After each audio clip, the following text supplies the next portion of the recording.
Breaking news చూస్తున్నాం. Wanaparthy ticket నియోజకవర్గంలో 40 సంవత్సరాలుగా ప్రజలను పట్టిపీడిస్తున్న చిన్నారెడ్డికి కాకుండా కాంగ్రెస్ లో మేఘారెడ్డికి అవకాశం ఇవ్వాలని స్థానిక కాంగ్రెస్ సీనియర్ నాయకులు డిమాండ్ చేశారు. మెగారెడ్డి బరిలో నిలబడడం ఖాయమని, అతన్ని భారీ మెజార్టీతో గెలిపించుకుంటామని అన్నారు. నియోజకవర్గ ప్రజల మద్దతు ఉన్న తూడి మెగారెడ్డి కాకుండా చిన్నారెడ్డికి టికెట్ కేటాయించడంపై అధిష్టానం పునరాలోచన చేయాలన్నారు.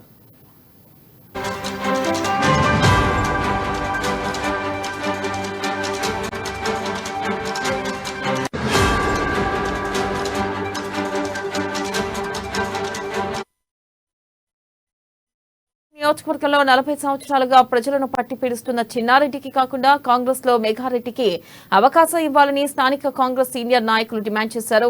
ఇక మెగారెడ్డి బరిలో నిలబడడం ఖాయమని, అతన్ని భారీ మెజార్టీతో గెలిపించుకుంటామని అన్నారు. నియోజకవర్గ ప్రజల మద్దతు ఉన్న తూడి మెగారెడ్డికి కాకుండా చిన్నారెడ్డికి టికెట్ కేటాయించడంపై అధిష్టానం పునరాలోచన చేయాలన్నారు.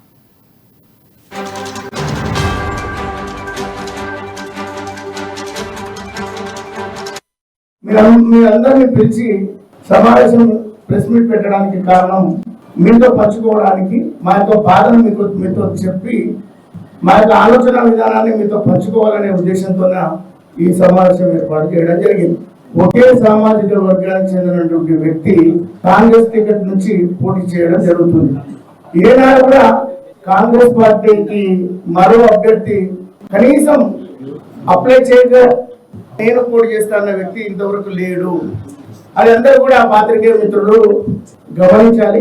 ఏకఛత్రాధిపత్యంతో తనకున్నటువంటి రాజకీయ చతురతతో ఎవరిని కూడా సెకండ్ క్యాడర్ ని ఎదురేయకుండా కాంగ్రెస్ పార్టీలో ఒక వెలుగుతూ ఈ అలా నిన్న మొన్నటి పరిణామాలు